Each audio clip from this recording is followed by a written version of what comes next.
All right, welcome back to another Tuesday of red items. Today we want to finish off the JSON interop one, and then we have some networking stuff we want to go over. All right, Pavel, now you can talk. Hello, everybody. This is Pavel speaking. I'll be presenting the JavaScript interop via Roslyn code generator. This is the third iteration. Hopefully we can finish it soon. Imo, if you can scroll down to the end of it, I left there a summary of the nodes, what was done since the last time. So we agreed to switch to generic JS Marshall as attribute so that we can have nested types for the metadata. I further relaxed the enforcement of applying the attribute on the parameters so that you don't have to type so much anymore, and you have to do it just for essentially for the complex types or the views where there are multiple choices. But for the basic types, except in 64, you don't have to do anything. The generator will detect the correct marshalling by the C# signature. I removed the support for native marshaller of pinvoke via Marshall using for now, because guys have some changes and I didn't want it to do it because we didn't have strong use case for now, but we can return to it later. Based on feedback, I removed the in keyword on marshallers. Then the last time I presented JSHost.import method, and during the discussion we figured out that it's not usable, and so I fixed that in the proposal by adding one more parameter to the JS import attribute so that you can bind module name to a module URL. And then when you call the JSHost.import, it will load the it will download the module, and then whenever you call the imported method after it, it will be bound to the whatever was instantiated. I was able as well to eliminate the private JavaScript assembly we had till now, and so that allows me to have JS object as a public type, which doesn't have to be abstract. We had the discussion on how to name the get property, so that feedback was as well done. And then I added get property as byte array because that seems to be useful for interoperating with something which gives you bytes. And I added one more JSHost property which will give you the instance of the JavaScript API of the runtime, because eventually in the future you could have multiple .NET runtimes on the same page. And there was a feedback that we can possibly do JS type dot something and square brackets for array instead of JS type dot array of JS type dot any. But that syntax is not possible because there is a generic constraint, very useful, and we would have to drop it for the array. So that's all changes I'm presenting today. And if you can, well, if we have questions, we can go questions, or if we can as well scroll up and look at the updated API, the final state is in the top level description. Oh yeah, that was my question. Yeah. So I just scrolled up and I just saw it. So this is the final API shape that you have. This is updated with all the changes. Perfect.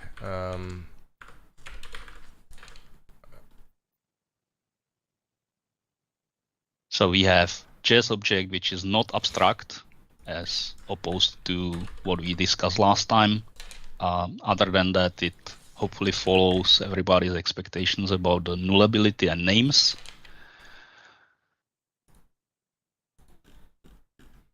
And then there is a JS host, which has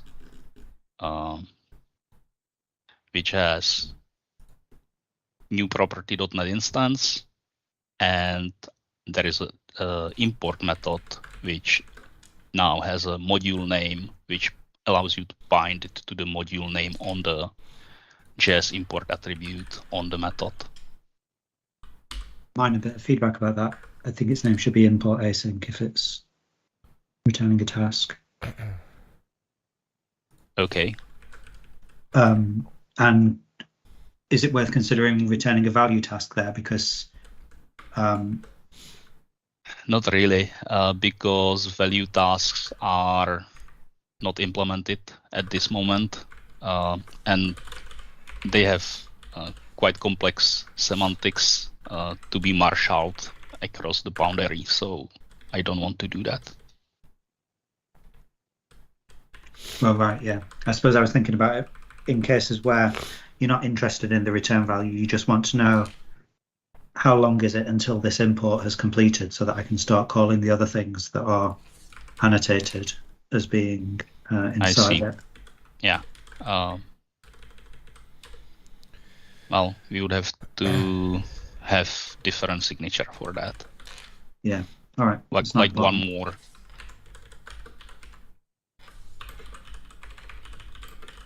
Okay. So if you could scroll down a little bit more. 1 second.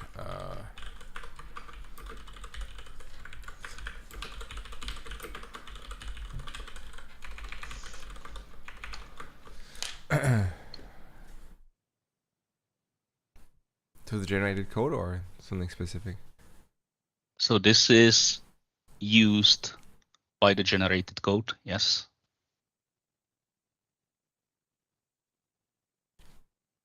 And so the change here is that we have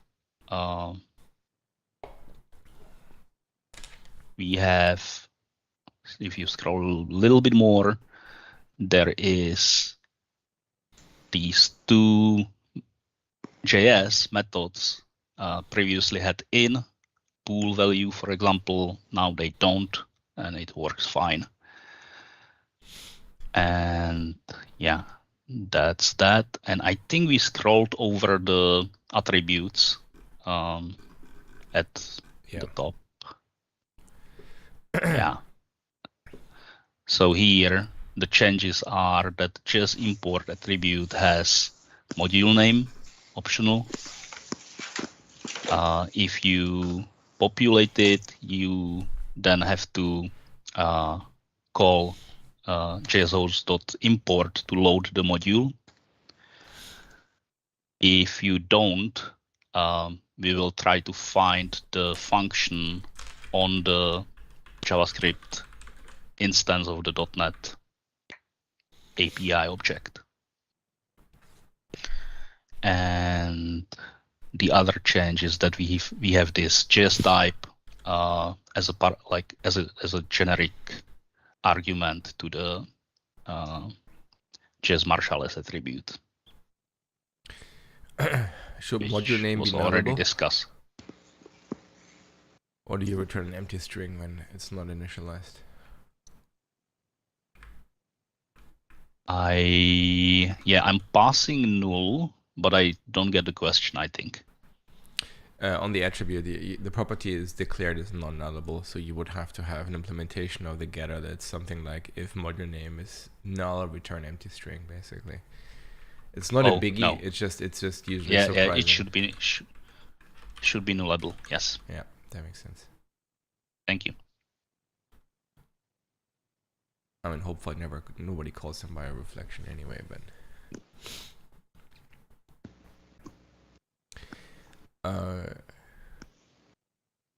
So one question I have is, so maybe that's a misunderstanding on my end, but when I scroll down here, you basically said this is generated code. So does it mean every... No, this is used by generated code. Oh, okay, that makes more sense. Okay. Mm-hmm. Well, I misread that. Okay. Then, yeah. Do you have anything more to comment on? One more. Two things I saw were the async, or the import should be import async and take a cancellation token unless it can literally never support cancellation. And in the generator called code, there was a thing called bind CS function.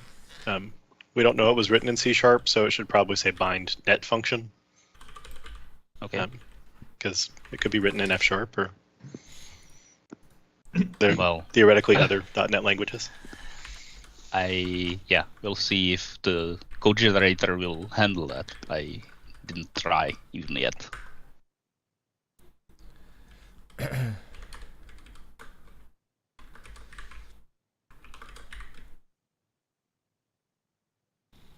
Okay, there is one more thing to maybe discuss. Probably in not in scope for .NET 7, but for .NET 8, we are thinking about multi-threaded runtime on browser, which is implemented by having the worker, JavaScript worker running, which has completely separate namespace process state, JavaScript state from the main page. And so whenever you import or export something from .NET, you have to do it, you have to implement it in a way that does it per thread or per worker. And so we'll have to deal with that in the future.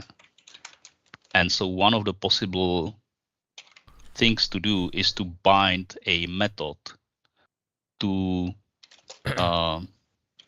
any or a main thread by adding one more attribute to the JS export attribute, which will specify your expected treatment on that. Like, do you want to bind it on each thread?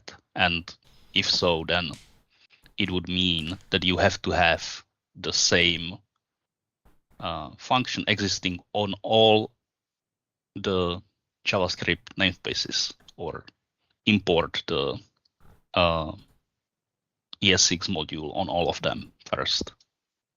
And so that's future. I just wanted to mention this. If anybody has concerns about that. But for me, for right now, out of scope. I mean, it seems fine. Yeah. We can talk about it once you actually have the shape ironed out, but it seems like in the normal state of evolution. The question is, what should be the expectations of the people who are using it in the current shape? What would be the default in the future if we don't have it specified? And we didn't come up to any conclusion yet. So the current implementation in .NET 7 would be that there is only main thread which would work for interop. Right. And so that's probably the default. But then later everybody would have to specify like thread any if they want to bind it everywhere. So that's the concern why I'm sharing this. I'm not entirely sure I understand. So your concern is that you want to change the default later?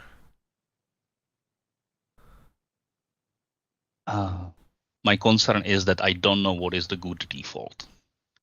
In the future, when we have multi-threaded runtime, maybe people want to have multi-threaded imports as well. I see. But like by default, but it's pretty difficult to manage the unshared state on the JavaScript side.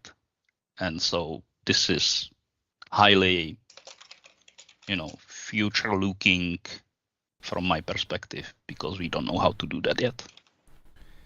Yeah, it's hard to design something when we don't know what it looks like. But I would generally say, I mean, in principle, there's nothing wrong with changing defaults, assuming you make more scenarios work, right? So if you want to change, like if the default becomes, oh, it works across all threads, right? Then unless there's a massive cost to it, and you're retroactively opting everybody in to say, I want to run on any threads, then it's fine to change the default, right? Problem with changing defaults usually is when the thing works in few environments, right? Then it's effectively a breaking change. So it kind of depends on what the heuristic ends up being, right? If you say right now we want to support one thread, in the future we support multiple, and we think it's cheap enough that we can say if you don't say anything, it works across all threads, then that seems fine, right? But if you say, oh no, it means if you don't say anything, it only works on the main thread, then you haven't really changed anything because, well, that's the behavior we had before anyways, right? So then, these are the two ways you can do it. Yeah, the proposed implementation right now is eager for JS export, which I plan to change to lazy or somewhat lazy, right. Which will, solve the performance concern a little bit, even if we bind it to like any new thread or pre-bind it, should be maybe fine. Yeah, but again, we don't know what it is exactly yet. It also depends on how soon you do this change. So one thing we have been doing in ASP.NET, for example, is we've basically said when things are relatively new, we are okay with introducing somewhat breaking changes, if it's within shortly after. The idea being that we don't want to live with the legacy of the bad default now for the next 20 years. So we're okay with saying anybody who was an early adopter now has to afford the breaking change. That's more problematic when it takes you 3 years to change the default, right? And then, at that point you may have a library ecosystem that you would now effectively regress by doing that, right? But I would generally say, like, if you want to do it for 8, for example, that's like a year out at that point. That might be a reasonable thing to do too. So, okay. Yeah, I don't have good answers because we don't have a design. Right. Okay. Cool. So that's all I have. I had one question. So basically, I think the only comment we had so far is that you should have the thing called import async, right? That was on JS host, right? And it should have cancellation token. Right. Oh yeah, that's right.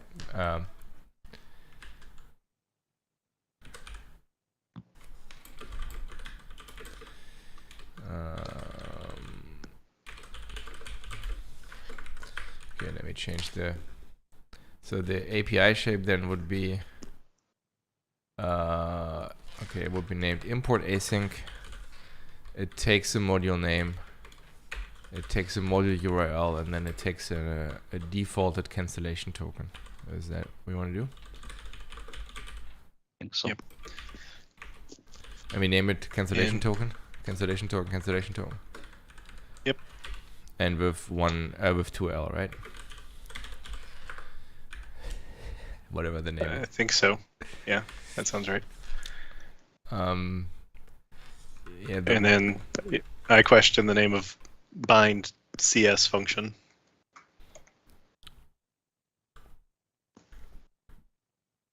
Yeah, that's a good point. Like, although you have global this and .NET instance, maybe call it bind.NET function. I'm okay with that. Yeah. I'm not sure we use .NET really anywhere in APIs, but I think we usually use the word managed when it comes to marshalling to basically represent the the runtime side. And you kind of had the same pattern as well, right? You have 2JS and 2 managed later. So maybe we should just stick with the term managed rather than .NET. Okay, I don't have strong opinion. How problematic is it going to be that some of these names exactly mirror names in system? Like, for example, the all caps string brings in the classical issue of some users don't want to use the language keyword; they want to use just string, and so they're going to using system and use the Pascal case string, and this string is going to conflict with that string, and so people are going to have to add a disambiguator regardless. The class, yeah, okay. This is a nested class, so should be fine, no? There's lots of ways to end up getting that publicly visible. No, but I think the point is that you can only talk about this as saying JS type dot string. Yes. Unless you're using static JS type, for example. Then I don't care what you did. Yeah, I was going to say, if you're using static at that point, using static shot yourself of in the something foot. under Get an over it. interop services, Yeah. you're already doing something that is unlikely to be extremely common. So you have to deal with the situation you put yourself in. I'm not entirely sure I follow. Like, so are we talking about the strings that are accepted as from bind managed function? No, it's all of these class names, even if they're nested types, having identical names to types in system. So like Boolean string and object.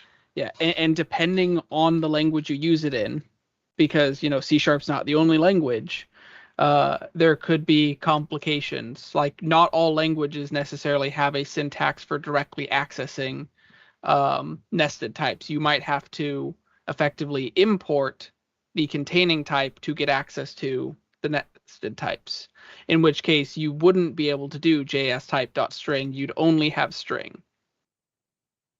And while that's not problematic in a lot of cases, that's potentially problematic given that these names mirror directly core types. I mean, we generally, I'm not entirely sure that's part of the CTS, but I would generally assume that every language has a way to disambiguate like built-in types from some other types, either by not using their keywords or by just qualifying it somehow, or whatever the case might be. Like I would generally think like anything that is like nested in scope somewhere else, yes, to me the concern is more like, is it very likely that in the default configuration people have that there is conflict, right? That's why we generally say don't have, the same type name across multiple namespaces, because when you have usings to both of them, then you're basically screwed, right? And then you always have to disambiguate it, right? But in this case, I don't think there is a huge case why this might be. Like if a language decides not to have a syntax to access a nested type, well, then that's kind of problematic, but I would think that's generally problematic already elsewhere too. Right, but we also have all the guidelines of when not to use nested types.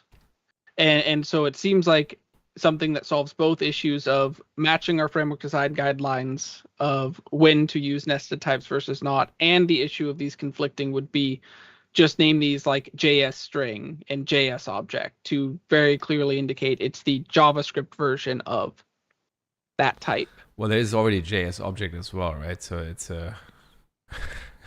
so even more confusing. Yeah, that one I didn't see earlier. I mean, I think the pattern of using a nested type to effectively have an enum, I think I've seen elsewhere. Like in this case, I don't quite know what we would do otherwise, right? Because we need physically a type. So it needs to be a type. So it can't be a static, value member. So I don't know what else you would do.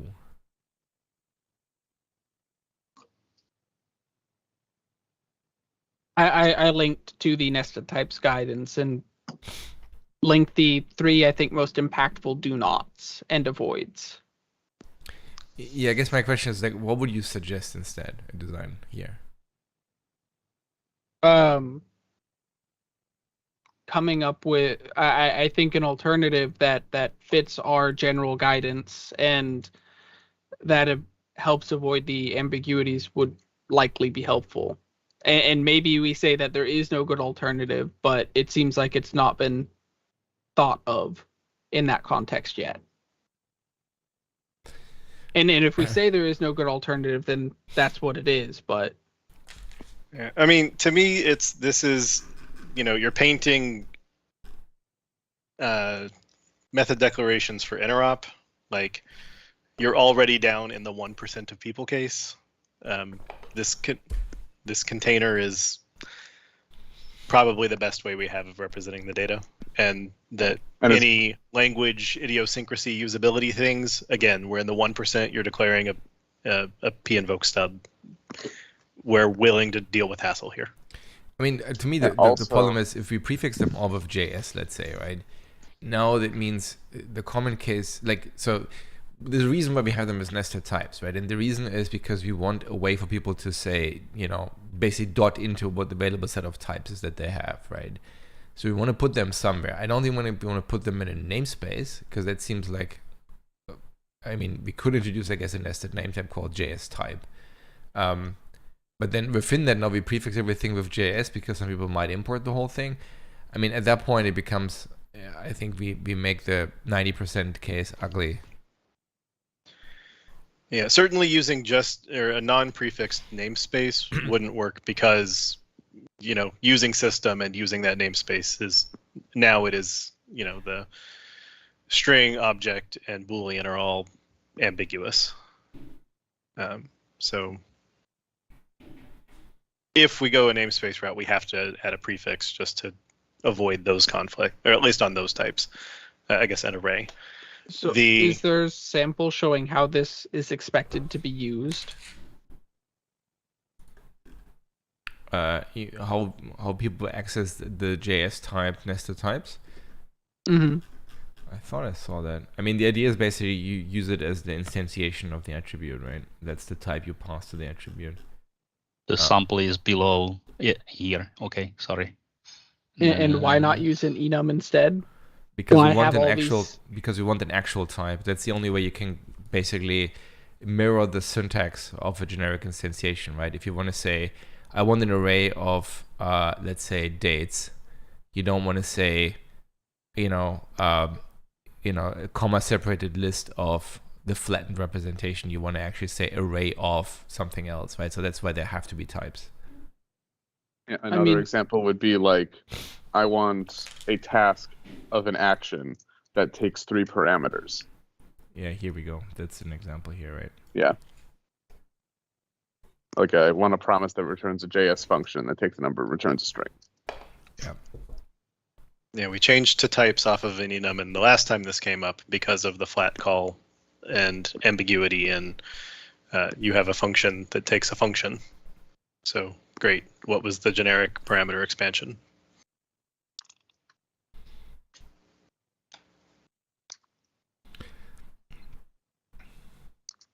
I could make a compelling case, I guess, and say if we were to prefix them all, it becomes slightly easier to read. Because then you can actually import the actual type, and then you can say marshal as JS function of JS number, comma, JS string, right? That I'm actually inclined to believe that it would be prettier.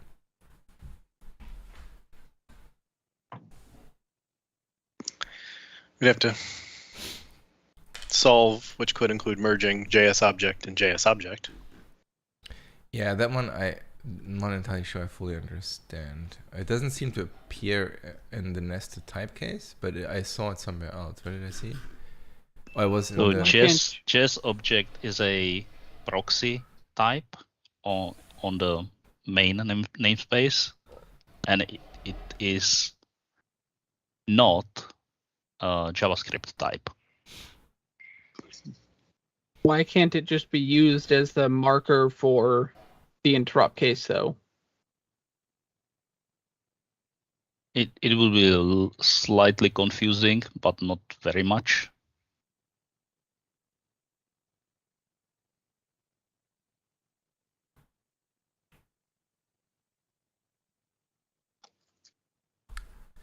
Where did we end for the function case? Where did we end up landing on accessing function pointer metadata via reflection, because you could just do it as type of delegate star and then relevant types, and then you would avoid the need to have n overloads of function. That doesn't handle the scenario if you have like a promise that returns a JS function. Because you can't put function pointers in generics. I need to generate the marshal error of the function, and for that I need to generate as well the marshal errors for each individual argument of that marshaled function. So all of that need to be known statically, and it's as well AOT friendly.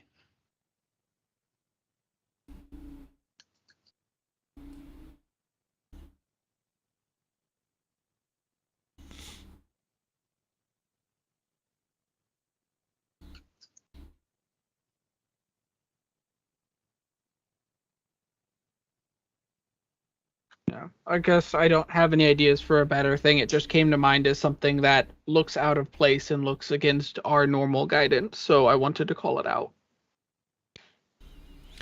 I mean, it is and it isn't, right? I mean, I want to say I've seen something like that before. I can't think of it right now, but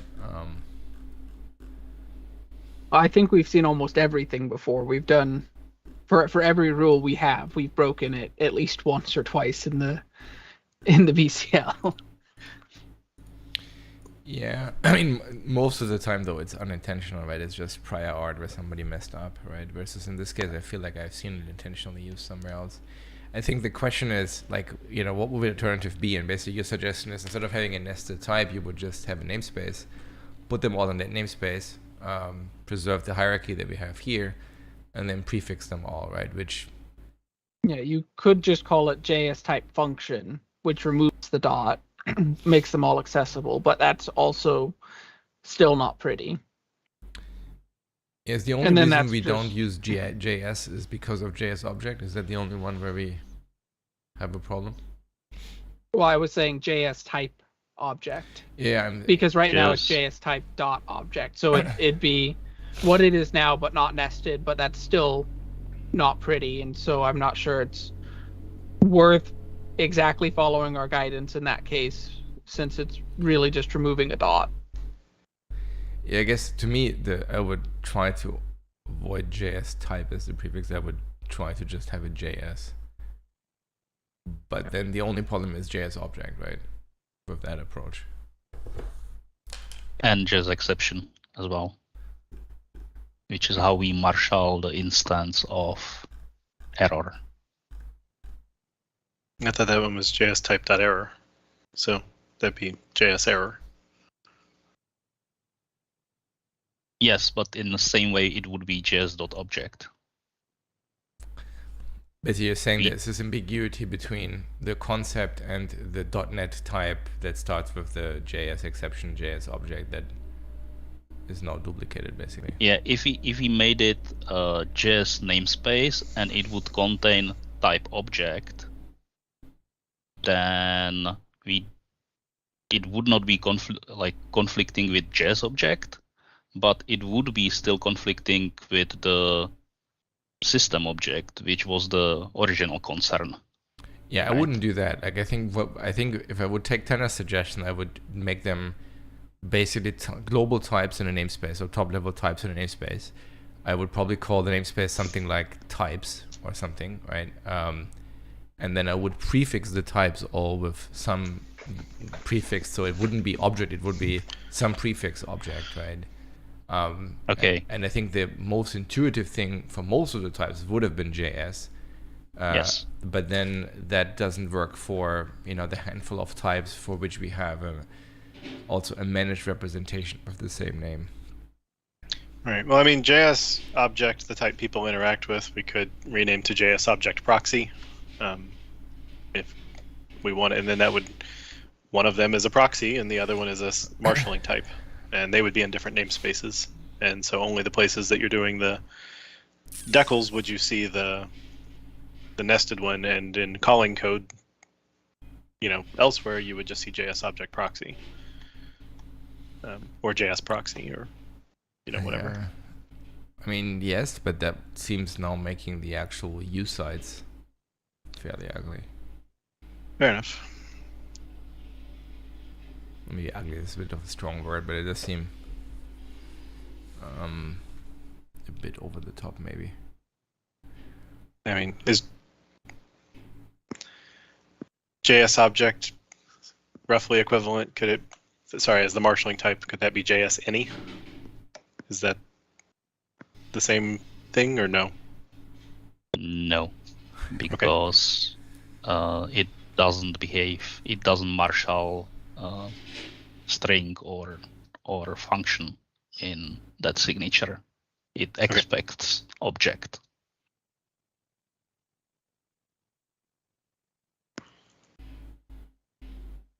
You don't want to get proxy of string.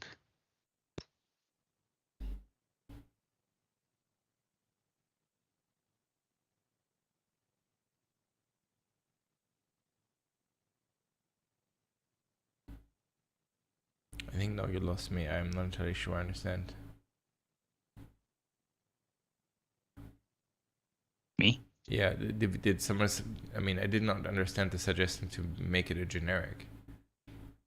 I thought there's No. I asked, could we rename object to any? Yeah. And he said it doesn't. It doesn't work well for things that are typed as string on the JavaScript side. So it's not the same as any. Oh, gotcha. Okay, now I understand. And as well, there is already jstype.any, which has that other functionality. No. Types are fun.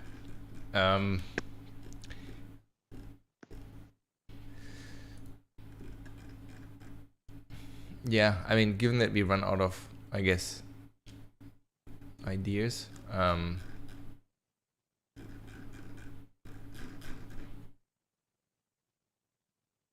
guess I'm okay with the proposal as it's currently with the nested types, and then we can see how that goes. And if it doesn't work out, or if there's some weirdness going on, we can probably still make changes in this release.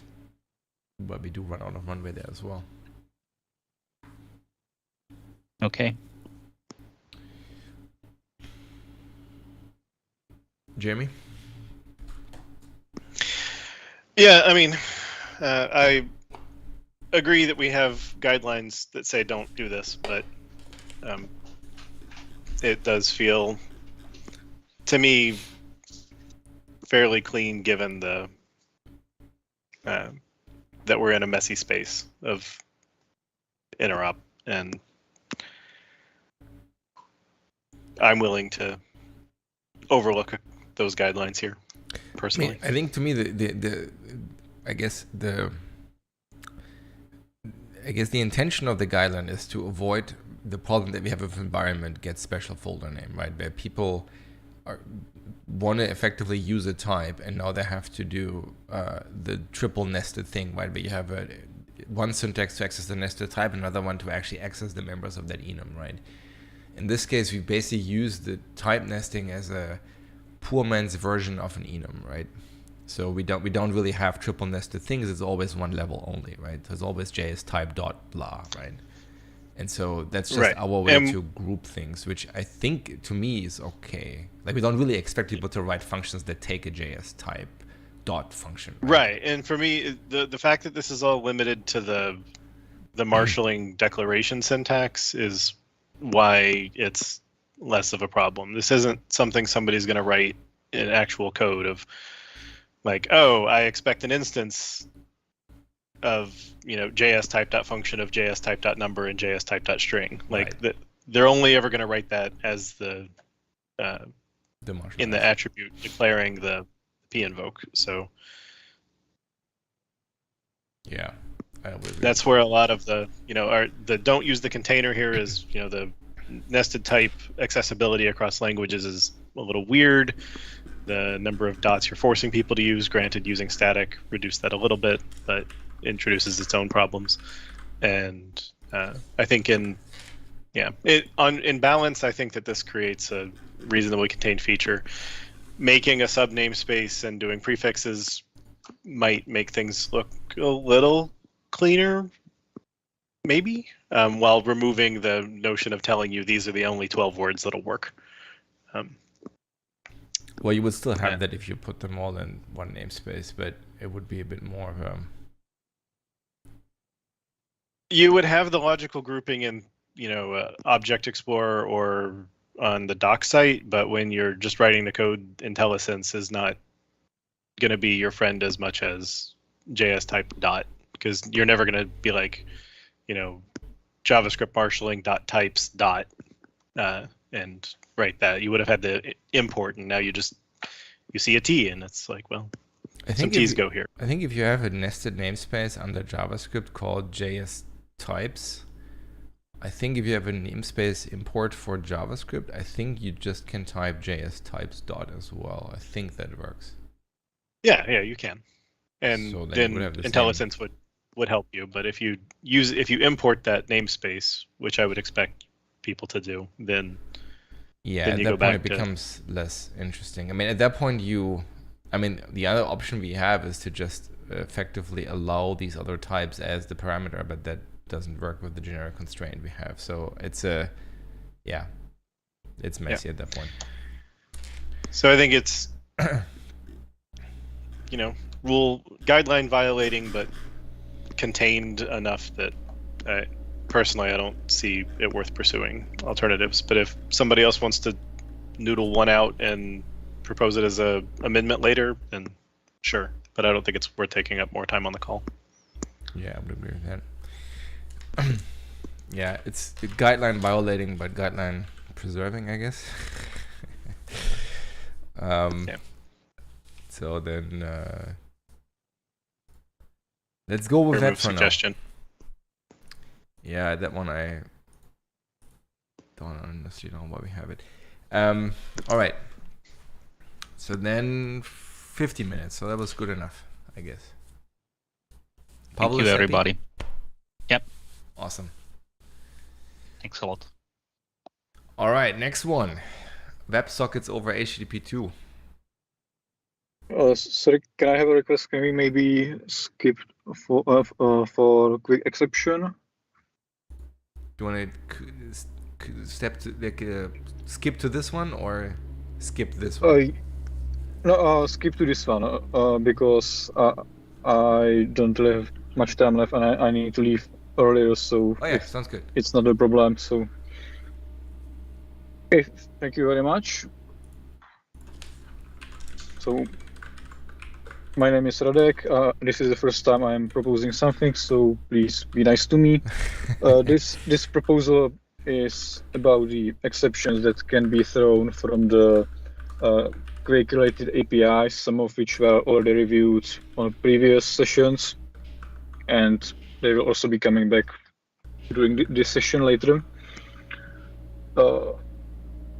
In summary, we would like to introduce a new exception type, QUIC exception, which is kind of similar to what we have with socket exception, meaning that there will be an enum discriminator which can list the more specific error value, like which specific reason is behind the error. Like the possible values are listed in the proposal. So if you scroll a little bit down, and then of course there are some usage examples. So which one do you want me to scroll down to? This one here or to the should I expand this one? The topmost code block, it has the definition of the QUIC error enum, which basically lists the possible errors which lead to throwing the QUIC error exception. One thing that is a little bit more complex about this design is that some QUIC errors are or must be associated with an error code that is supplied by the application layer, which is using QUIC. So for example, if the connection is closed by the application layer, you have to provide some error code which will be surfaced to the other side at the application level. So for this reason, we have, when we designed it, we have added a nullable long property to the QUIC exception, and this property will contain the application level application protocol error code that is associated, and it will be filled only when the QUIC error is connection aborted or stream aborted, because those are the only reason where it's applicable.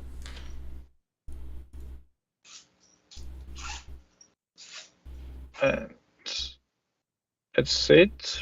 From the design point, maybe you can show the usage examples, which are over in the collapsed section.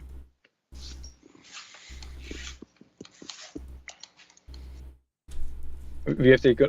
I have taken some examples which were from the existing code, which is already using the preview version of QUIC. Mostly, we expect the user to care about whether it was aborted by the application layer, in which case it will need to handle the provided application protocol error code. So this is how its usage should look in Kestrel code. So basically do something with a string, catch QUIC exception, and based on the more specific error code, do something.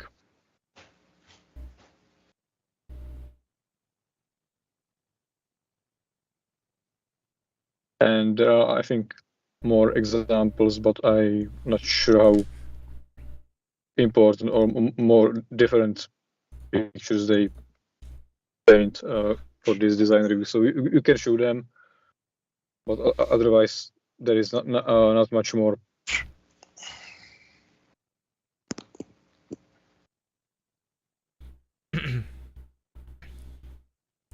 So the application protocol error code is a completely user-defined value, right? It's not part of the protocol, right?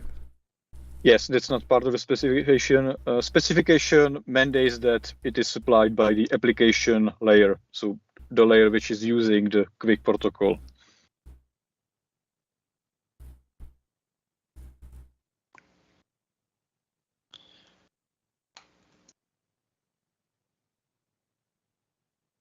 So, for example, in case of HTTP3, this application protocol error code would contain the HTTP3 error codes.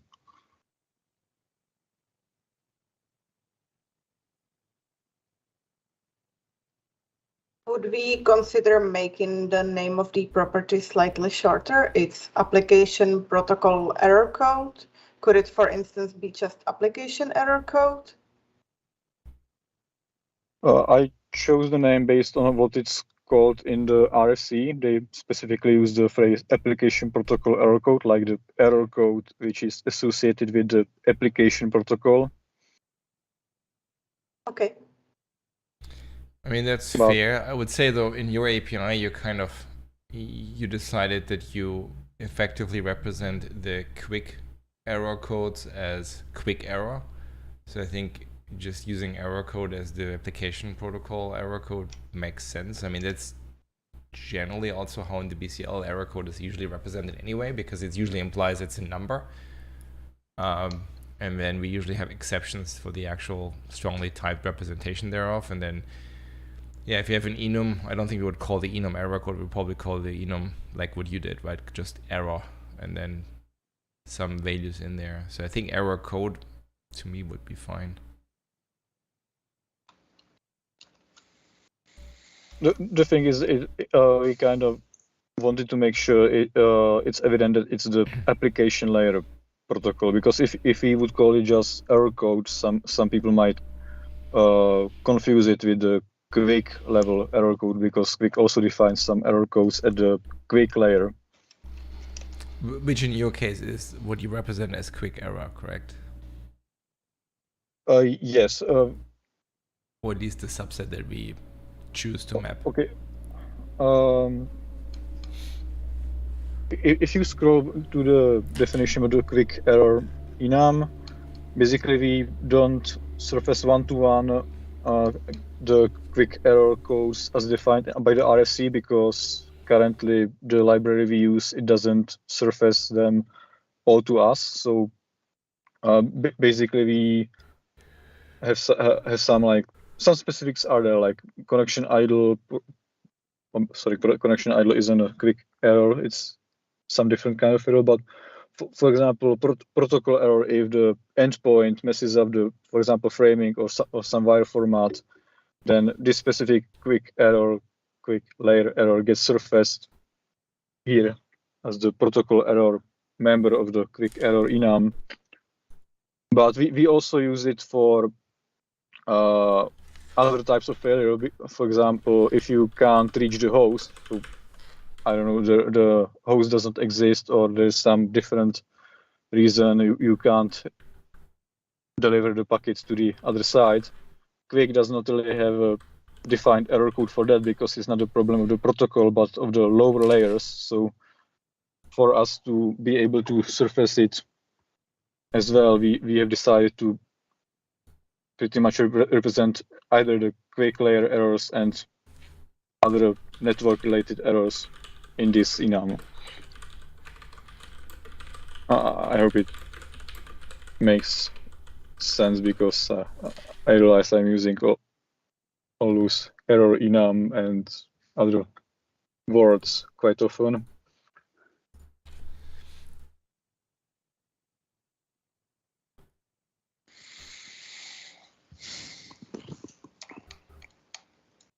I mean, it makes sense to me. Basically, it seems like what you're saying is we are mapping some part of the QUIC protocol into this enum. The values that we have chosen is whatever the order they happen to be in this enum. We don't surface the exact value in the spec because we just, based on our API, we map it in some way. And that seems fine to me. So one concern that I have with it is you seem to be mapping what MS QUIC has as their response codes as opposed to what QUIC has as its codes, or at least the names from MS QUIC. And if another QUIC provider were to get used, are you going to necessarily be able to make the states line up correctly? Yeah, so I have decided to pick the subset which I think is the most reasonable and not too specific to what MS QUIC does specifically. So basically, errors like addresses already in use or invalid address or others which are in that clump somewhere in the middle, those didn't feel to me too specific to the implementation of the underlying library. But those which were there are some error codes which we have left out, and in that case, if MS QUIC return to us some error which we don't have a mapping for here, we just return the internal error, and then for diagnostic purposes we have some way to include the real status code or H result which QUIC return to us so that we can diagnose the issue. Right. Does MS QUIC give back the raw transport error code? No, that's one of the reasons we didn't expose it here, because they basically use the same way to signal that, hey, we couldn't reach the host, or there was some QUIC level error, and that's the reason why they have like separate codes, separate values for those, and they don't use the values from the RSC when they are reporting it to the application. Right, but then they don't have a way of asking what the number on the wire actually was. Yes, that's right. Because I'm looking at like frame encoding error and don't see where that would turn into here. In that case, we would probably get something like protocol error. I'm not 100% sure, but I expect that's what we would receive.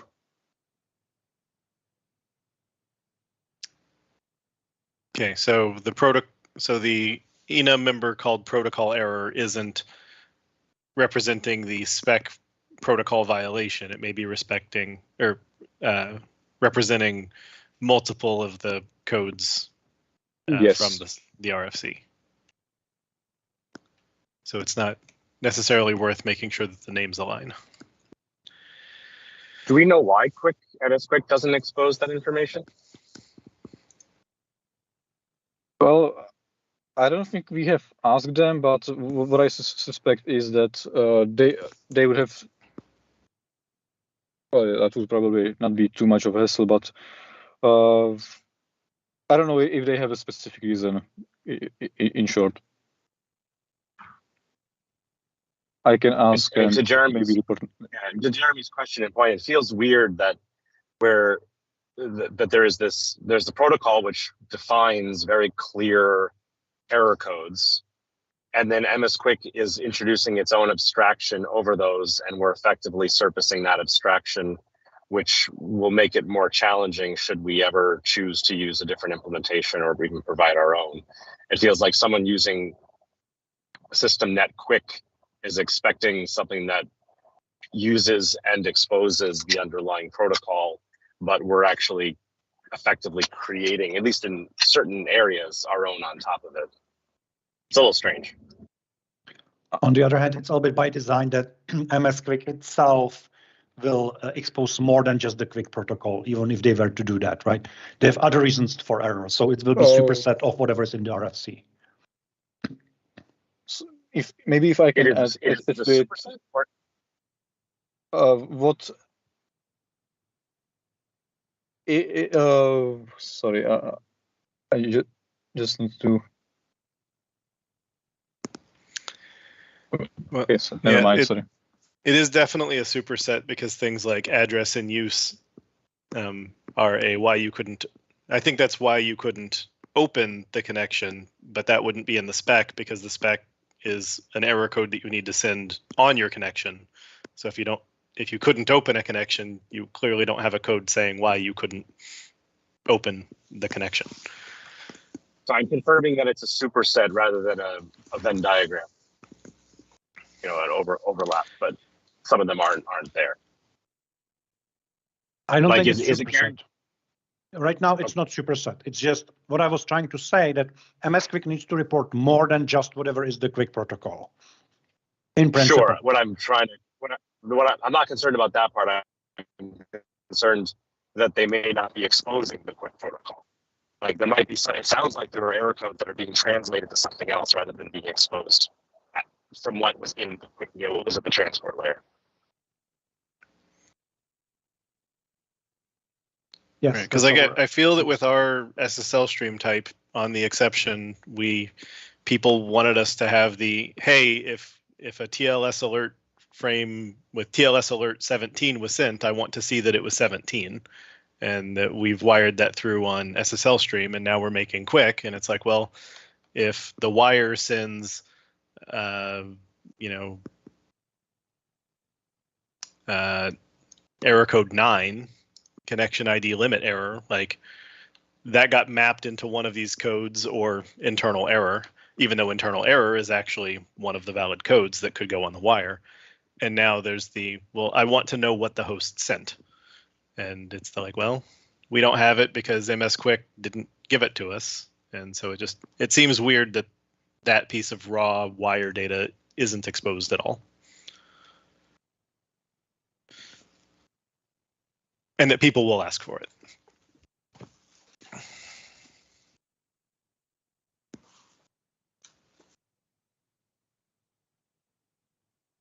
Because basically there's the concept of an error while using QUIC, and then there's the errors that the spec describes can be discussed between two parties. And we kind of merge those concepts together, and that feels, just hard to sustain. Yeah, I mean, my consternation here is just every time we've had some sort of mapping from the actual error code to something on top of it. This comes up a lot when we did all the cross-platform Linux Windows work initially. Every time we've hit issues where people are frustrated that they're not getting the same results on different platforms, or that we're surfacing the wrong error, or that we're not exposing enough information, and it feels like we're repeating the mistakes of the past here, even if we're only doing so because the thing that we're relying on is making those quote, quote, same mistakes. Mm-hmm.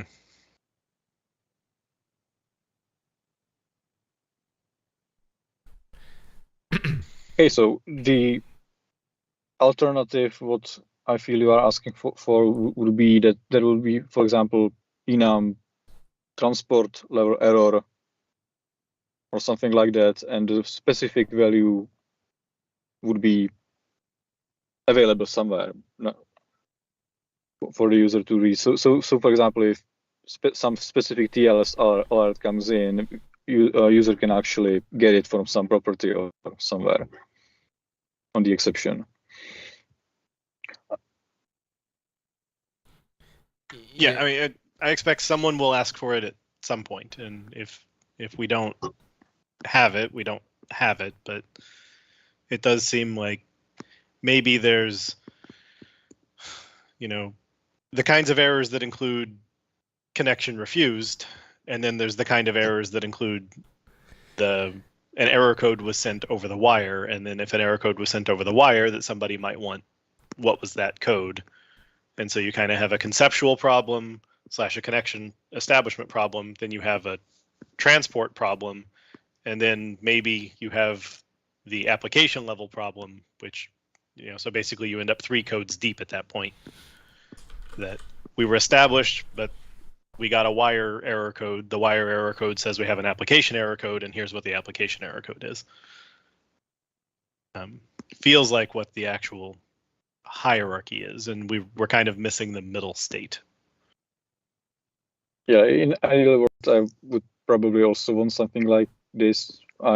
We can definitely try asking the MS-QUIC team if they can expose the code to us, and if so, we can definitely adapt this proposal. Yeah, and I mean, it would certainly be hard for us to make an enum out of it because the spec calls crypto error 0x100 through 0x1ff. I don't know that we would want to call it crypto error 0 through crypto error 255, but well, it's why not? where It's a pretty fun- TLS alerts map into, so we. But never mind. It's kind of off topic. I mean, Which of those QUIC error items are from the QUIC transport specification? The version negotiation. No, actually, that one is a TLS alert. So.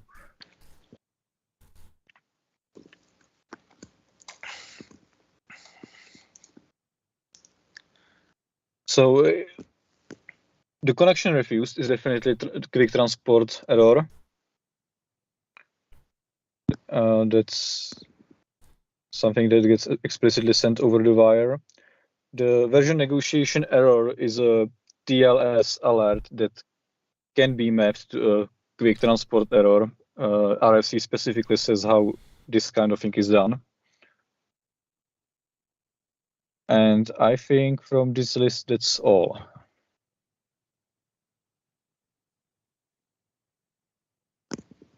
Also, like all the kinds of errors which are folded into the protocol error member.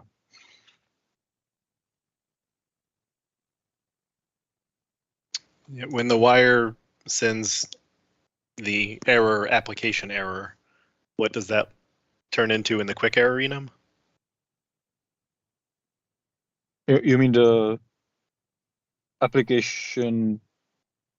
Oh, it's one of the that was added last minute, right? I'm not much too familiar with that, so I'm actually not 100% sure. It's connection aborted and stream aborted. There are two because you have 2 layers from where it can come. Actually, there is a application error transport, QUIC transport error value. So it's transport level error which says application error. It's some. Is this what you speak of, Jeremy? Or... Right. So is that it turns into connection aborted or stream aborted depending on where you were in communication when that one appears? No. So okay, I'm not sure what the one error you mentioned turned into, but the connection aborted and stream aborted are caused by the application layer. So in terms of the protocol, we get connection close, the version which is sent by the application layer, and with it we also get the application layer error code. And you can independently close streams with an error code, or actually you can abort the reading or writing side of the stream.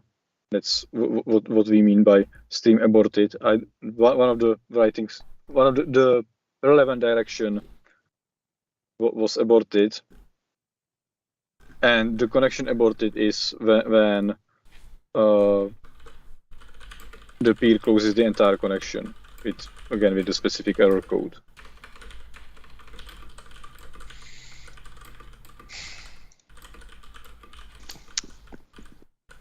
Fair enough.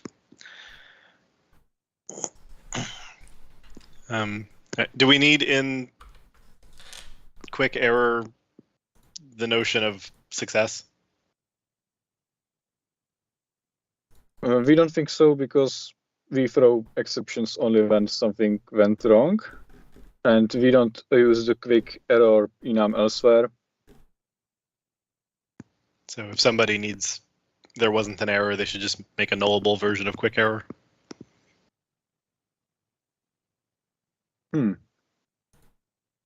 Well, we did not anticipate somebody else using it and pass to indicate errors and something like that. Right. I mean, like, I think it would be reasonable for somebody to have a function of, do some stuff and then it returns, here's why it failed / it was successful, Yeah, basically making a Win32 style function. I am not opposed to it. When we were discussing in the team, we felt it wasn't necessary, but sure, we can have a success member. It just will not get thrown in an exception. Yep. Should we add success member, or should we just start counting internal errors since one, starting with one? I feel like we have a guideline that says 0 should always have a name. Yeah. And having it be success, it would match the numeric value of error success from the spec. Sorry, error no error from the spec. Well, never mind. Yeah, this is really not about the spec. These are not errors from the spec. This is kind of from the library, which, as Steven pointed out, they might be already down to weeds that we hit badly a couple of times. Honestly, I think that if they're gonna ever expose something like that, it would be probably additional field. I don't think just because of us, they will break all their existing customers. They're used already by multiple, and change their APIs, break their APIs, or bring new ones and obsolete the old ones or something like that. So. Yeah, I certainly wouldn't expect them to change their sort of H-result style answer to just be protocol errors, but that they would have somewhere the, get me what the wire error number was. Yeah. Give me more data. Yeah, I could imagine that. That would be part of this exception. Yeah. Even though, just strictly speaking, I think that if it's gonna happen, if it's not gonna happen in .NET 7, so that would be probably extension later on. So if we think that it might happen, that's reasonable. We should think about how would we expose it in the exception in future. Right. Well, because part of the concern that I would have is, would we say that QUIC error really should be the protocol codes, and that the concept of this higher level interpretation would be a different name? So it's, pretend we get the code out of MS QUIC. What do we want to call that on the exception? And are we burning a name that we would regret?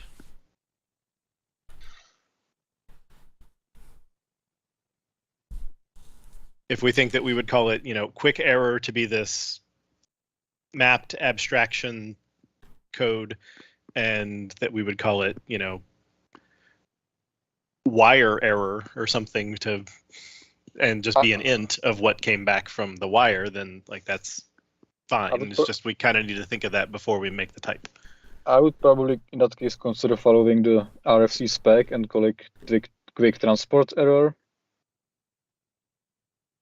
We could also create new exception type if you choose to, just to clearly distinguish those two cases. Also, it may be relevant as with the other APIs. Do we still consider to make them preview so that we have some leeway for breaking changes? Yeah, all QUIC related will be preview in .NET 7, exactly from getting feedback and whatnot. So this would, of course, fall into this as well. That's fair.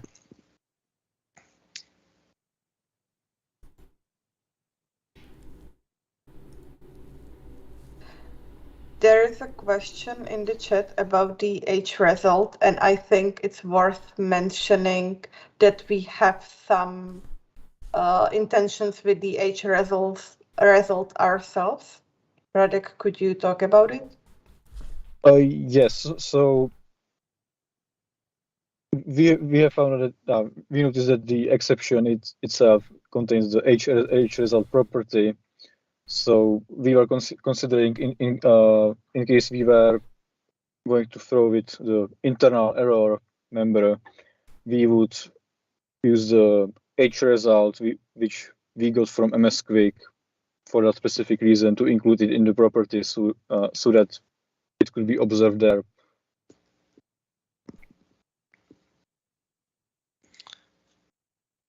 Right. And then if we changed providers later, then that, depending on those values, would become iffy, but that's generally true of anything ever looking at exception.h result.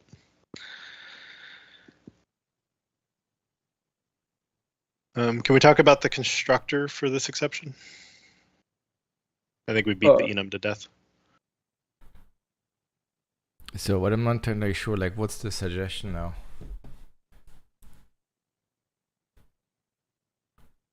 For quick error, I think the only change was to add success to it, which probably gets the zero code. You can call it success or no error or whatever.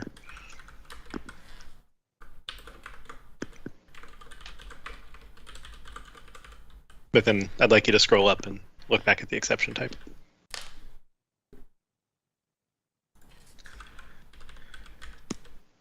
So originally we wanted to have an internal constructor, but then in some discussion on some unrelated topic, we have found out that there is actually a guideline against that. So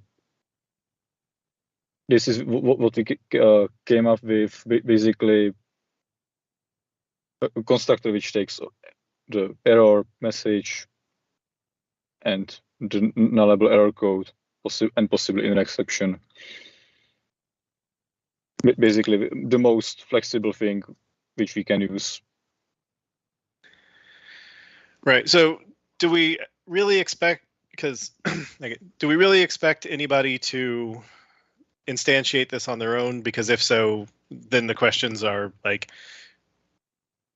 do we need them to provide a custom message, or should we say that there's a default message populated, maybe either by the quick error value or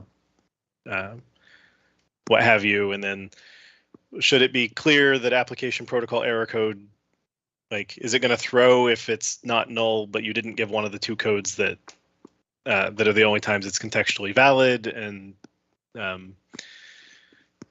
so sort of usability questions that I have on the exception constructor. But if it's really expected just to be thrown by the library and the thing is here for if somebody wants to inject one in tests, then that's fine. So it's really what's the usage expected to be on for the constructor scenarios?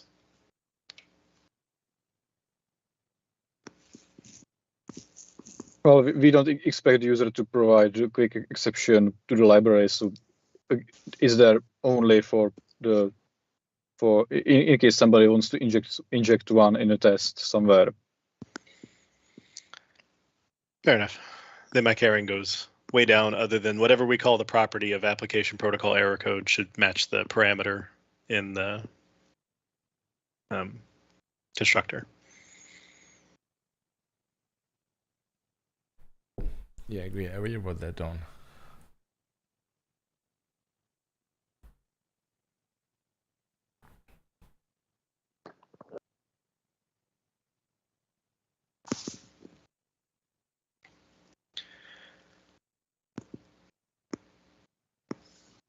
So I think that's everything I had.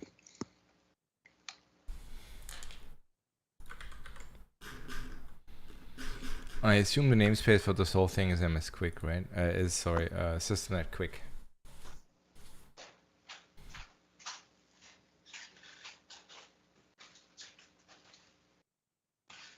QUIC. Yes.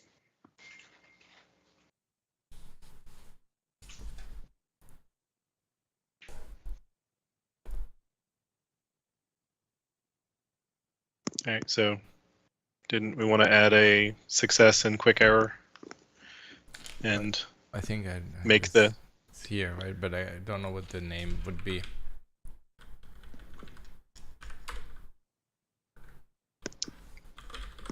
You could call it success if you wanted. Or none. Yeah, I mean, the comment had that, yeah, success, none, or no error. Any of those are reasonable. The MS-QUIC code was called success.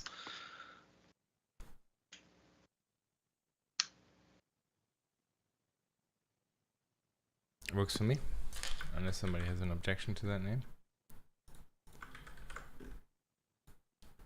And then, did we want to rename application protocol error code and/or make the constructor parameter match it?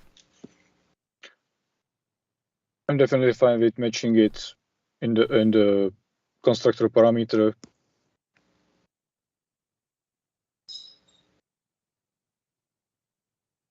Regarding the name, the only thing I feel strongly about is that it should be evident that it's the error code that's provided by the application layer and it's not the transport error code, the QUIC layer one.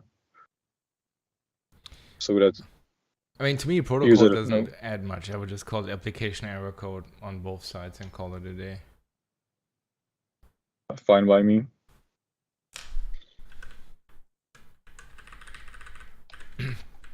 It's good with me. So that would be this.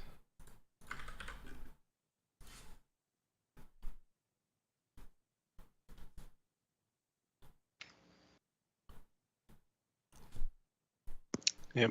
Is the nullability on the inner exception parameter in the constructor correct?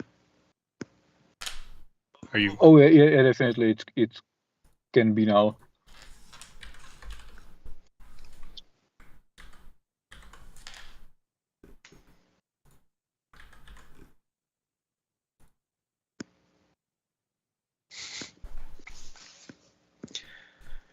Ship it?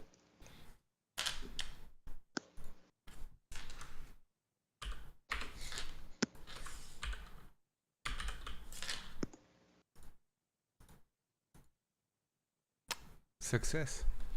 All right. Okay, thank you very much. 35 minutes to go. Preferences for order?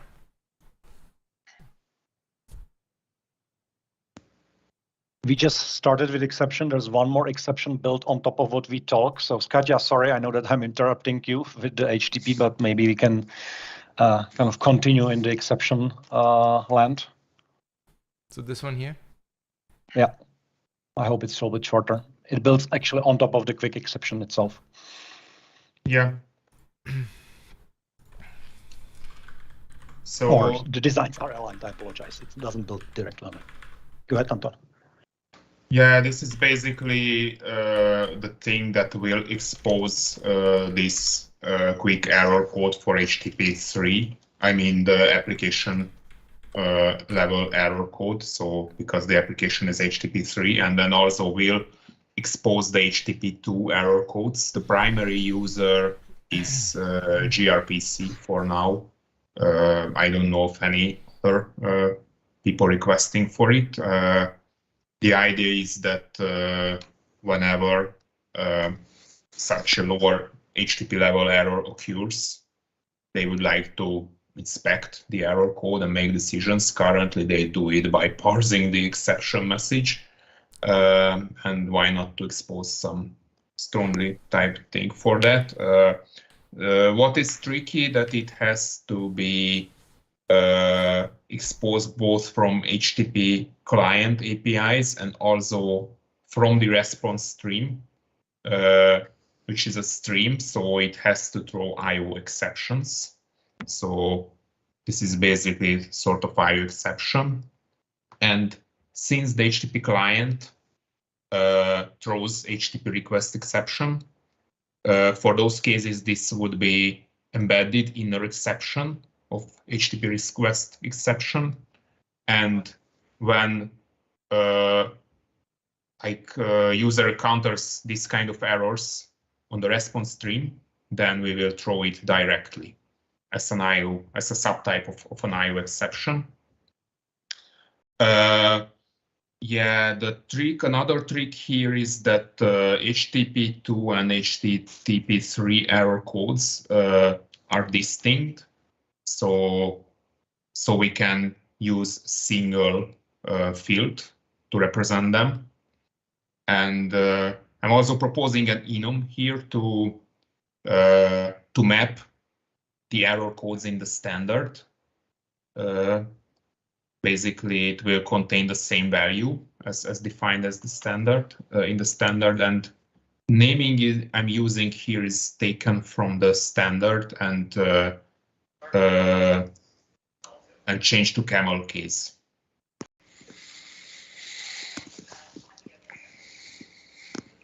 And we have a constructor for the same reason we have it in QUIC exception, basically. So that's all. Imo, if you scroll a little bit down, that you see at least some of the H3 codes. That was interesting for us. We just reviewed on networking team a couple of hours ago. The H2 have no prefix of H2, but H3 error codes actually have the H3. And basically these names are coming directly from the RFCs as well.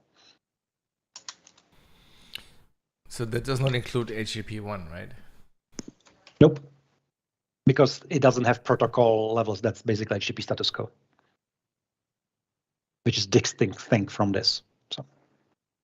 So the concept of HTTP protocol errors is an HTTP2 thing. Is that what you're saying? So this will be only thrown in case if HTTP2 and HTTP3, because it's yeah. So transport HTTP1 doesn't define a custom transport layer, kind of. So this is of the HTTP level transport protocol code for use cases who need this advanced information like gRPC. So I don't know anything about HTTP 2, 3 versus 1, but like, so there's no equivalent of not found, or? So HTTP 2 and 3 are basically multiple streams over the same connection.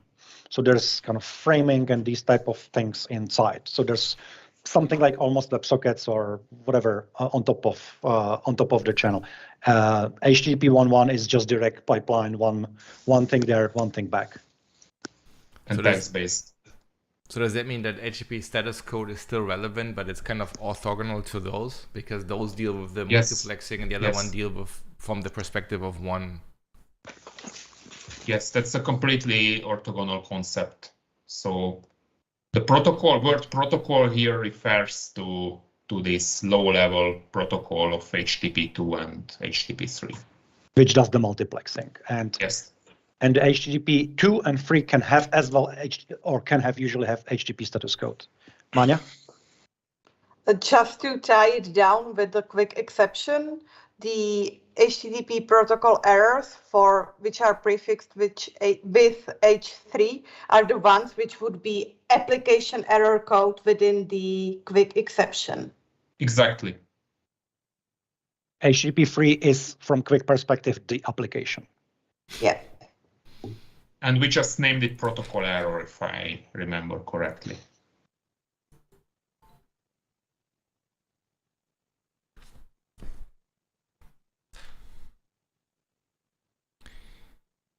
Yeah, I think that addresses the question from chat, because in chat basically the question was, no, it scrolled away. HTTP protocol error is too generic. At least I'd put HTTP2 in the name to separate it from HTTP status code. But basically, the way I understand what you were saying is that because they're first applicable to HTTP2 and up, so that would include 3 as well. So putting 2 in the name might be weird. But if they are kind of like orthogonal, then to me it makes sense to have a different enum for that. If they would be just the modern version of HTTP status code, then honestly HTTP status code 2 would have worked as well. But it seems really they're like kind of like they're still both relevant, so it's just that they're different, I guess, dimensions or slices of the problem space. Yeah, and if we would expose different fields or properties for HTTP2 and HTTP3, that those should be nullable, and that would introduce some new case when both are null, which doesn't make sense semantically. So I think a single enum addresses it in a simple way. Yeah, what is Another a bit option weird though is the prefix notion that you have here. So you kind of have the separation, but then not really. So that's why I'm not entirely sure that makes sense to me. So why is there this prefix? Why are they not all in one space? I guess is my question. What do you mean by prefix? The H3 prefix? Yeah. Yeah, because it's taken from the specification. So the values or the names in the HTTP3 spec have this H3 prefix, probably most likely to distinguish those names from the HTTP2 names. So, but does that mean, so let's say my connection uses HTTP3, does it mean then the only protocol errors that I can get are the ones that start with H3? I never get the other ones? Are they literally disjoined when I'm using HTTP3? You mean if you are using HTTP3, you won't get HTTP2 error code from the same connection. Obviously, you can get that from a different connection on the same client, HTTP client instance. Right. They are disjoint. Yeah. Yeah. So that can help you actually distinguishing what is the protocol. We got this feedback from the users. Yeah, and also like a side note, if we are so concerned about this enum and the naming, we can just drop it and have an untimed long error code. That's also fine for the users. I just thought this can make call sites a bit simpler to deal with. Well, I guess I don't have an opinion on that. I think having one enum makes sense, given that the number space is disjoint by spec already, so that seems fine. I think the question becomes then, like, why do we think we like why does it make sense, I guess, that the HTTP2 ones don't have a prefix and HTTP3 ones do have a prefix? Why don't we just say the other ones also have? Yeah. The reason is because it's I copy pasted from the spec. So the HTTP2 spec doesn't have the H2 prefix. We can obviously add it if you like it better. I don't know if there is any guideline in case we define an enum based on names defined in some other spec. Do we prefer to follow it and then mirror the naming, or we prefer to make it nicer? Oh, so you're basically saying in the HTTP3 spec, the H3 is literally part of the spec already. So they have this. So basically, we just expose this discrepancy from the spec that the 2 ones don't have the prefix and the 3 ones do. Yes, exactly. I see. I did not get that. I thought that was something that we did. So as example, the first error is no underscore error in the H2 spec, and the first H3 is like H3 underscore no underscore error in the spec. And Manya has her hand up for a long time, by the way. Yeah, I was trying to say, like, We could also have like two different enums, one for HTTP2 and the other for HTTP3, while we would have the raw long value within the exception.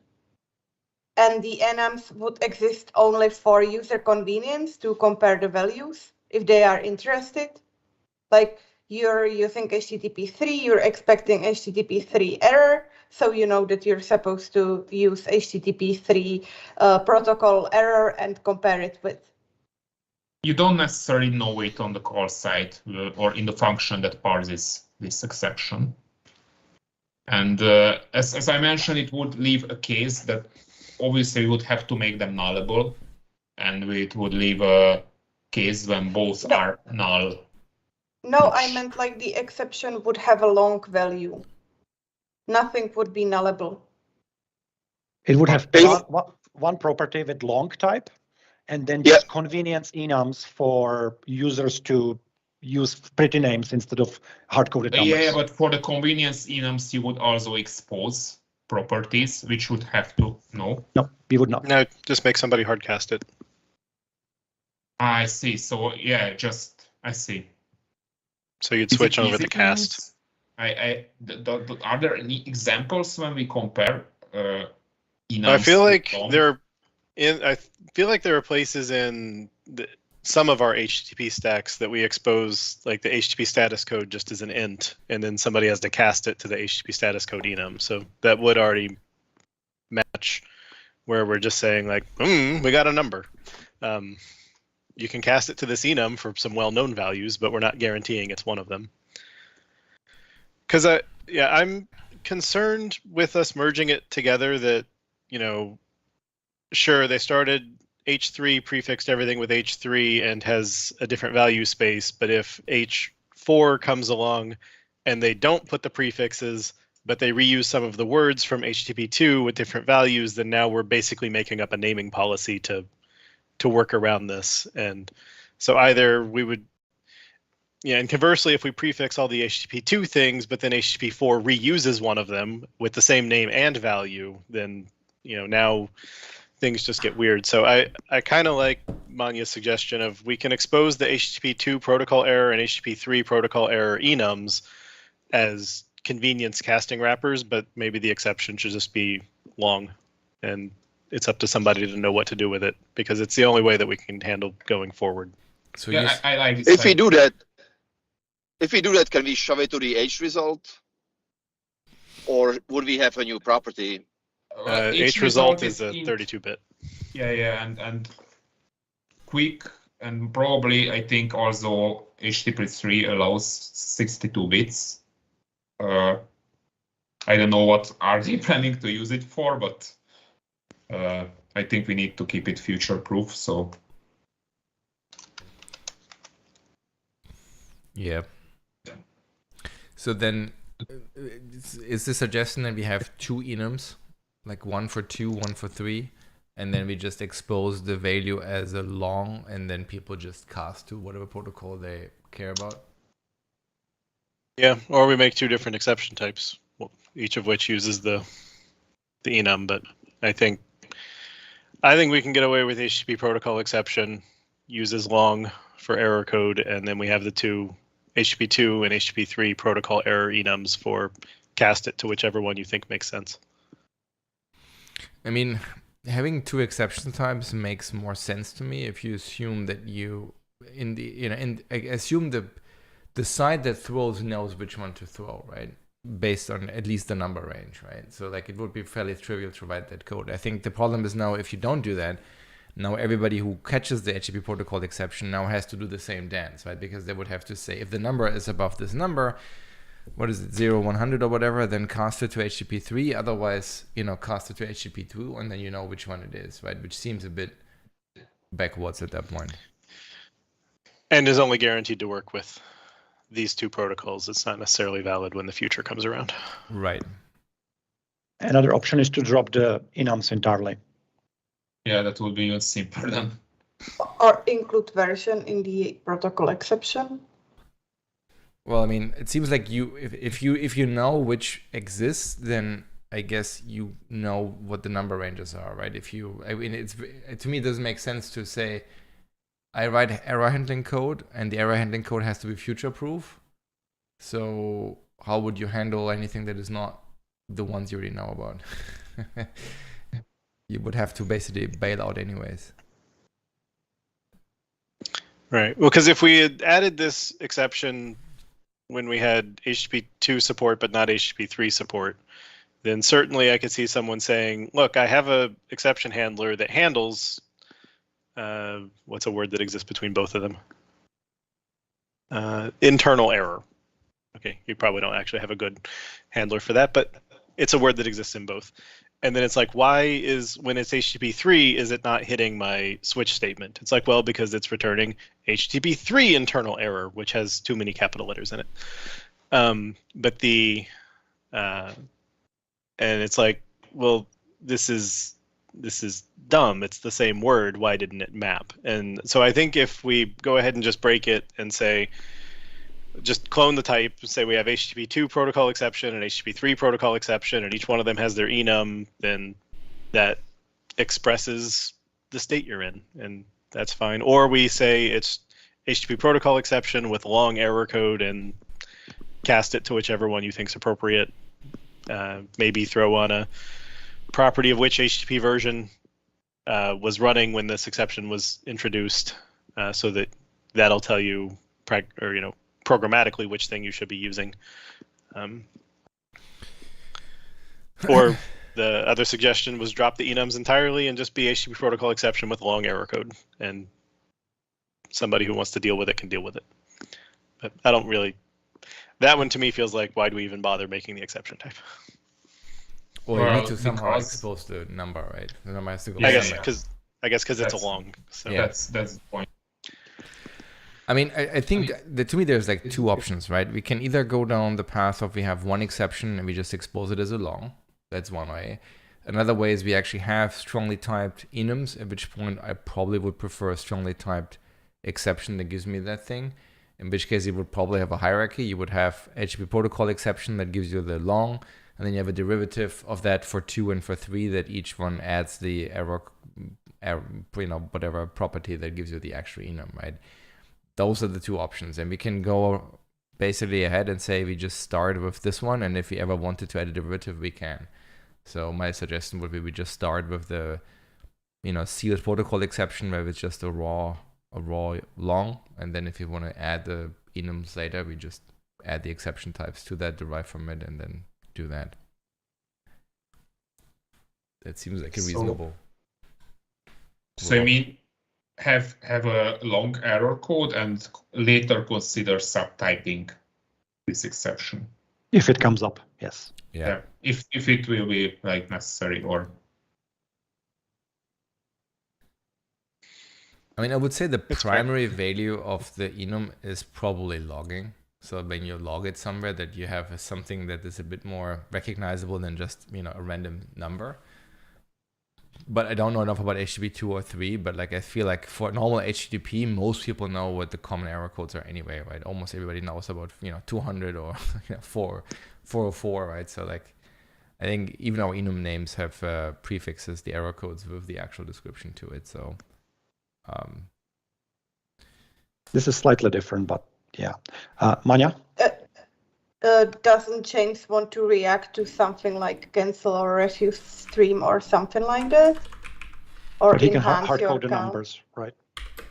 No, I mean like that Imo said that the main usage for the protocol error code is to log it. And I think that James actually wants to react to particular error codes. Yeah. There might be always exceptions, right? The question is it typical? I think it's typical. So he maps these errors to gRPC error codes actually. So I think he has some enum there, which is mapped from the protocol level error codes.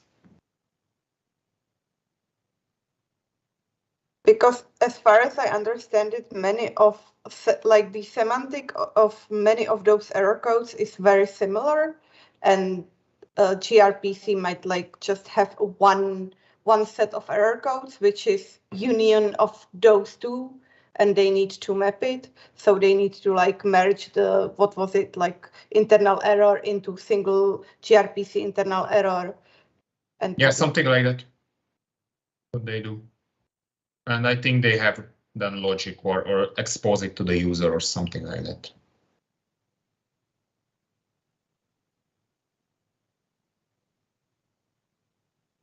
I mean, if we are like unsure about what to do with this enum, I would prefer to really drop it. I was even afraid to introduce it because it will lead to long discussions.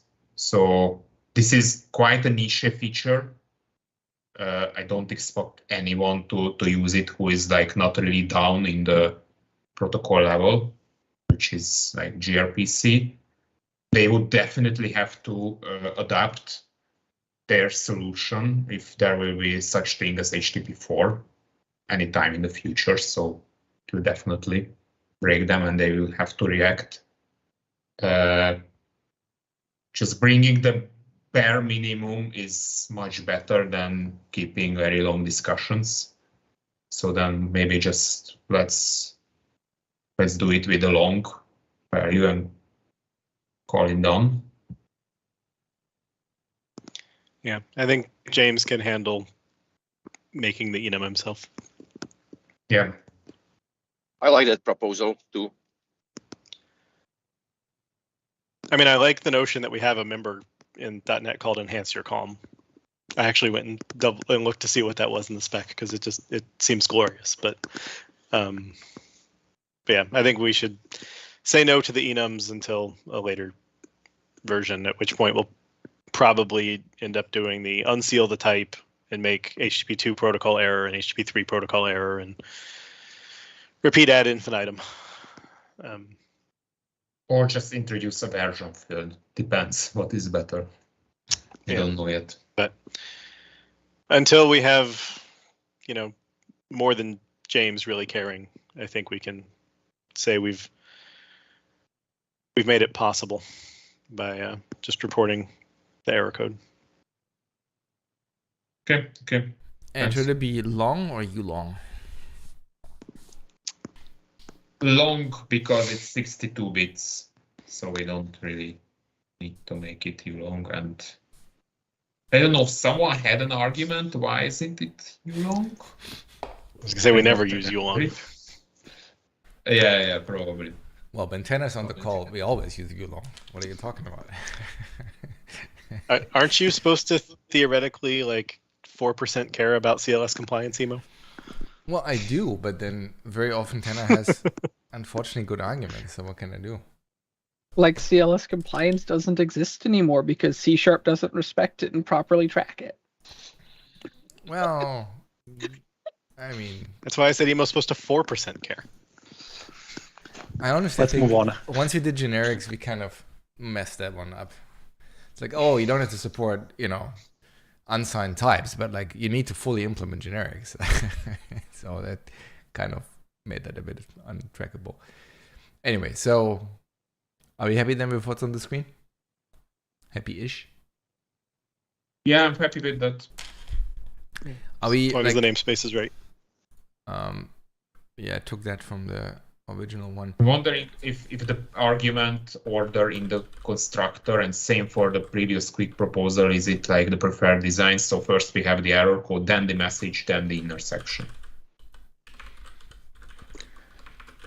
Minor thing just seems fine, especially since no one's expected to call this outside of tests.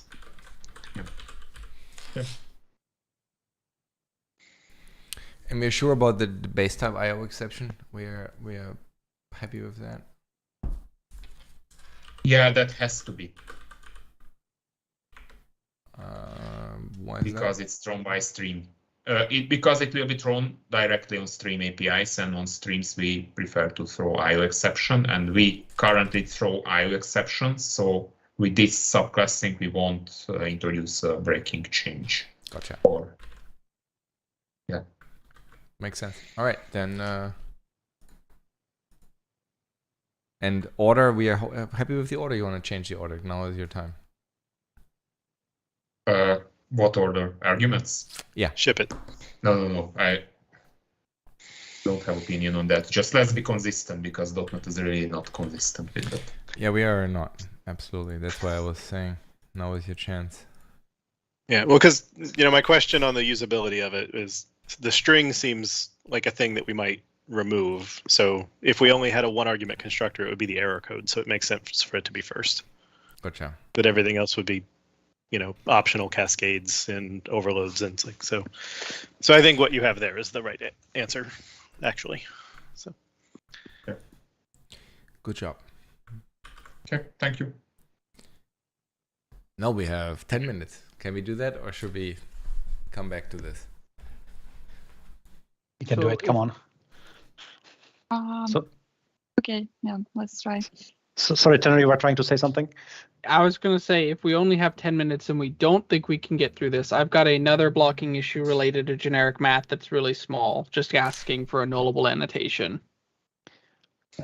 The only complications with this is that next Tuesday is public holiday in Czech Republic, so we're gonna have a hard time to present it next Tuesday. You guys keep having holidays. Like, what's going on in Czech Republic? Oh, come on, you have Monday. They're European. By the way, we have like Tuesday taking the day and off because it ends in Wednesday. Y. It's the 4th of July plus. All right. More holidays and more vacations. They Go ahead, Katya. They really know how to celebrate being alive over in Europe. We just like to work. Yay, capitalism. Okay. So WebSockets. Hi, my name is Katya. I'm first time on this API review. This is my proposal based on RFC 8441 about WebSockets over HTTP2. We are already supporting WebSockets over HTTP 1.1, and here the main difference is that in HTTP2 we can have several streams in one connection. So our WebSockets are for streams level, not for whole connection level. And in one connection, we can have either both ordinary HTTP2 streams and WebSocket streams. And also, there are differences in request, upgrade, and responses. So from API perspective, first of all, we should have an option to set up a version that we want in client WebSocket, and also version policy, because in case if we want to downgrade from HTTP 2 to HTTP 1.1 and otherwise. So HTTP version and version policy are in client WebSockets options, and the change in client WebSocket in Connect Async is aimed to provide for the user opportunity to reuse the same connection for other streams, because otherwise user won't have opportunity to reuse the connection that we established inside the client WebSocket. Those changes are in SystemNet client, SystemNet WebSocket namespace, and the two last ones is in SystemNet HTTP namespace. We need to expose to make public connect method because it's used in upgrade request. Before it was internal. And also we need a special property for header protocol, because it's pseudo header, and based on the HTTP spec it should go first before other ordinary headers. So we need to handle this, and also we need to validate that it's only used for HTTP2 protocol. So yeah, that's mostly it. And any questions, concerns? On the request header, the protocol, what is that string? Is that like HTTP1, HTTP2, or what is returned there?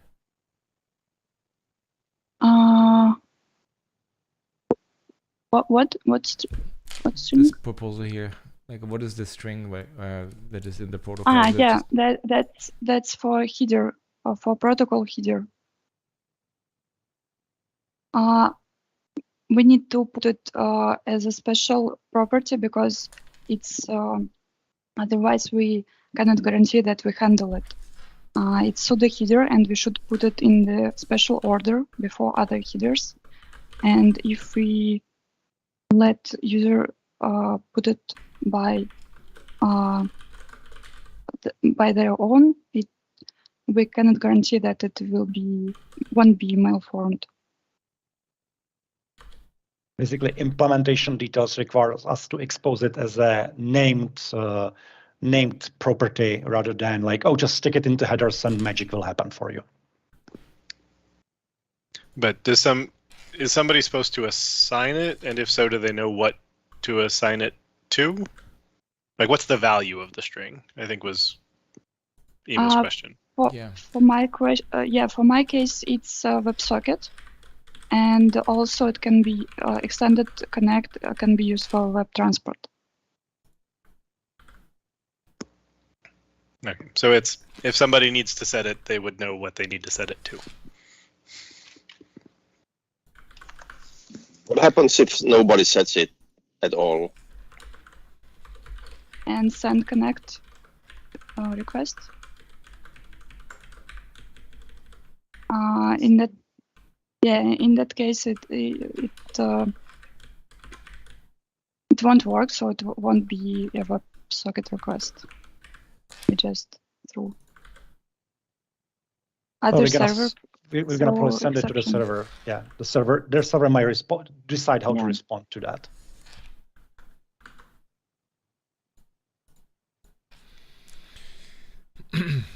Gotcha.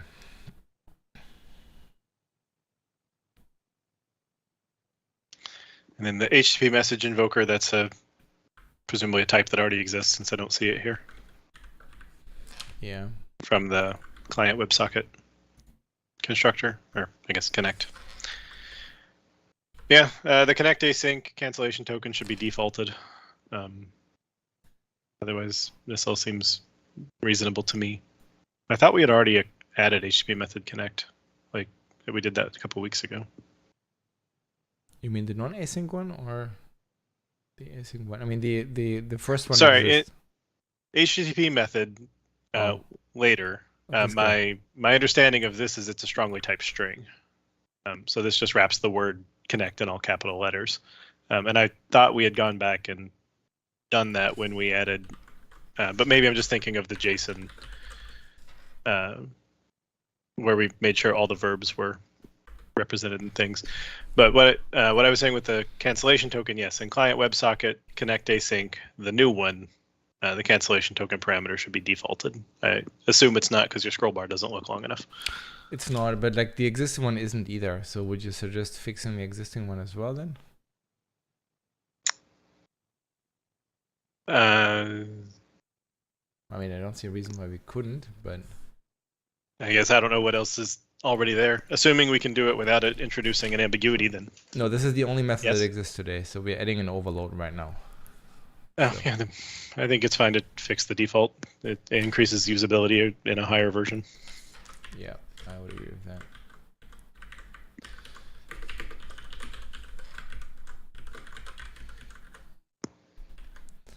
All right.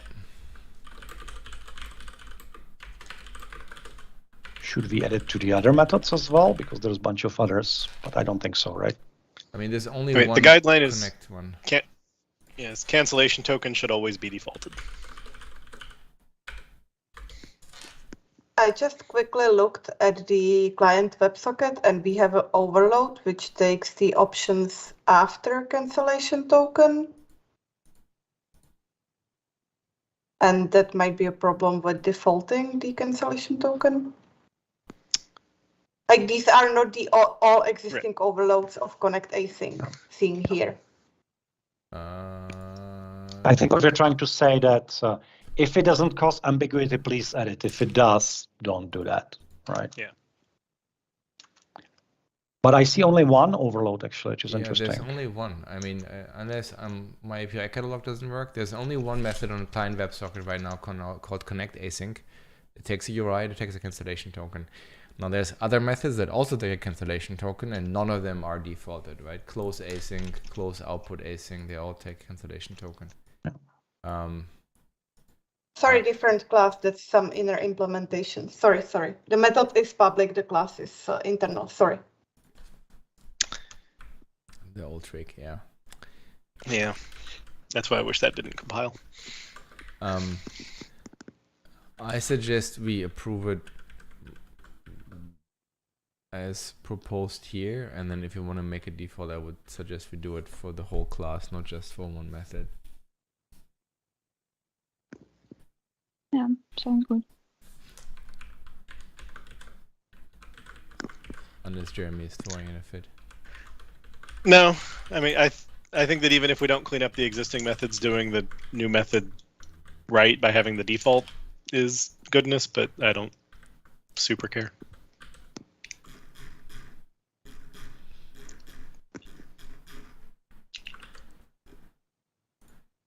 I'm surprised that we missed it on the previous ones, but I don't think we reviewed these APIs because I think client WebSockets is fairly old tech, unless I'm mistaken. Yeah, this came from .NET Framework long time ago. Yeah. Fair enough. So we just haven't got around to adding enough things that we've added or noticed the missing defaults to add them yet. We did it in 4.5, so that would have been my mistake probably. I think I was around back then. Yeah, we did only compression on WebSockets, and that was not in this class, so that's why we didn't touch it. I mean, this is better than the state of some of the other networking APIs where it didn't even take the cancellation token, and now it's well, we can add the overload that says you could specify one, but good luck. So, because people are probably calling the ones that didn't take one. So requiring somebody to write cancellation token.none at least means cancellation could have worked. But yeah, we lost that battle. So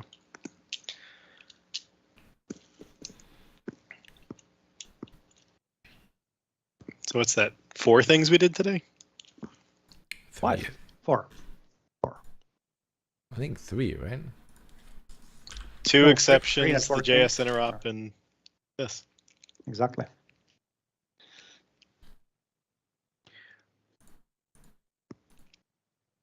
What was quicker, QUIC or JSON? Since I think Jason took more than an hour today and had 2 full sessions previously, I think QUIC might have been quicker. There's a dad joke in there somewhere. Nah. Anyway, it's 12:05. I need food. All right. Yeah, thank you. Thanks, Thank you, everyone. folks. Mir auch. Thanks. Good night. Thanks. Bye.